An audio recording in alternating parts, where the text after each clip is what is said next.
काव्य को DVD, mobile जैसे साधनों के माध्यम से सुनाकर उनका व्यक्तिगत और सामूहिक ज्ञान करवाना। प्रश्न 2, निम्नलिखित प्रश्नों के उत्तर दीजिए। 1, आप क्या क्या कर सकते हैं?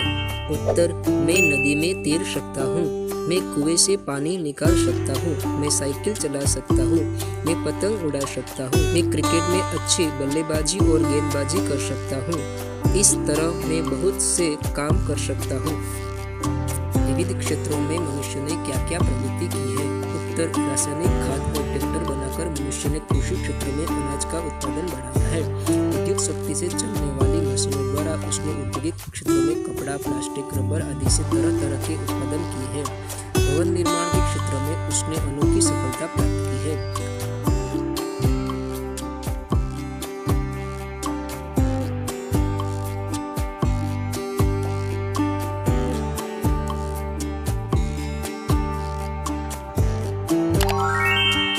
जीवों से मनुष्य महान कैसे है?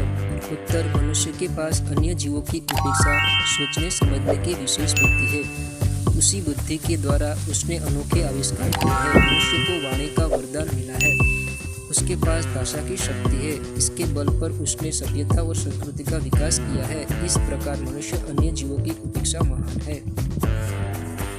वह बताइए और उनके समानार्थी शब्द दीजिए।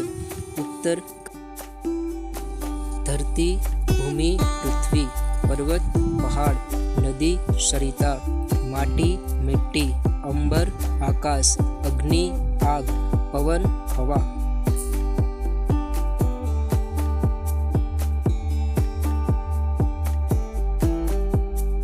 निम्नलिखित शब्दों का शुद्ध उच्चारण कीजिए और शब्दकोश में उनके अर्थ ढूंढकर बताइए।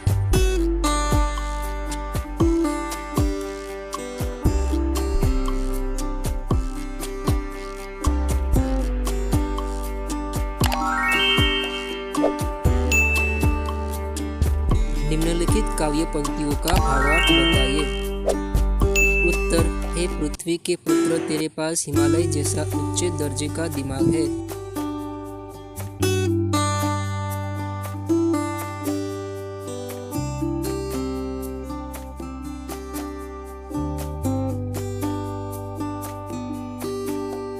उत्तर, हे मनुष्य, तुझमें महान देवगुरु जैसी बुद्धिमत्ता है और तू पवन की तरह गतिशील है। तू आकाश से भी ऊंचे पहुंचने की शक्ति रखता है।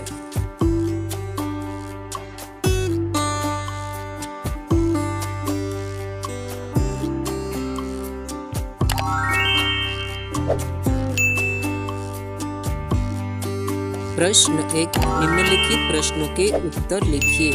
1, मनुष्य क्या क्या कर सकता है? उत्तर, मनुष्य पहाड़ों को तोड़ सकता है, वह नदियों के बहाव मोड़ सकता है, वह मिट्टी से अमृत निकाल सकता है, वह धरती और आकाश को एक कर सकता है। इस प्रकार मनुष्य असंभव लगने वाले काम भी कर सकता है। मनुष्य युग का आह्वान कैसे कर सकता है? उत्तर, मनुष्य की वाणी में बड़ी शक्ति है। वाणी के बल पर वह लोगों को प्रभावित कर सकता है, वह लोगों के विचार बदल सकता है। इस प्रकार अपनी वाणी के प्रभाव से मनुष्य युग का आह्वान कर सकता है।